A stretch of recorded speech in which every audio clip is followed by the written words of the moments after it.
Hey everyone, this is John Arnold with CameraSim, and I want to give you a quick overview of the desktop version of CameraSim for Windows and Mac. And like in previous versions, it starts you off in the viewfinder mode. This is simulating what you see when you look through the viewfinder of a DSLR camera. And like before, all of your controls are here, all of your camera settings. And when you snap the photo, it gives you some feedback, tells you how you did. But what's new in the desktop version here is these camera controls stay active. That means that instead of having to go back to the viewfinder mode to change any settings, you can stay in this snapped photo mode and change any of these settings to see in real time what how that impacts your photo. This is specifically useful for things that you can't see in the viewfinder mode, such as the grain from a high ISO setting or the motion blur from a slow shutter speed. These are all things that you can edit and see the effects of in real time. So I'm hoping that'll be very useful for you instructors out there that are using CameraSim in a teaching scenario.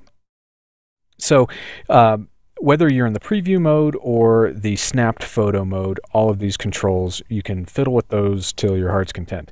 And that can be useful, but sometimes it's helpful to see some actual examples. So that's what we have here.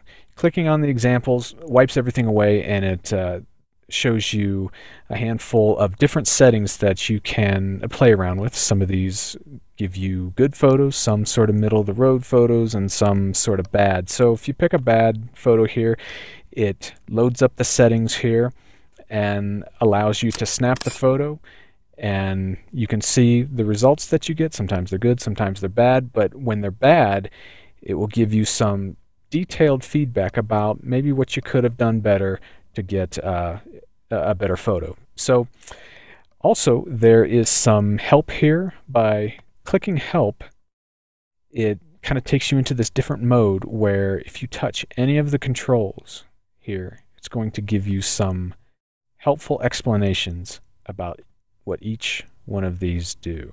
So hopefully you'll find that helpful.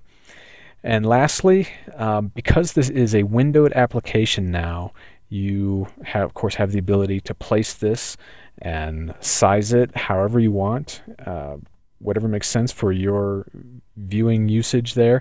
And of course you can make it maximized, make it nice and large, but we even went one step further with that. We gave a full screen mode here for the ultimate uncluttered viewing experience here. So that is the quick overview of the desktop version of CameraSim for Windows and Mac. I hope you like it, and I hope you'll check it out. Thanks.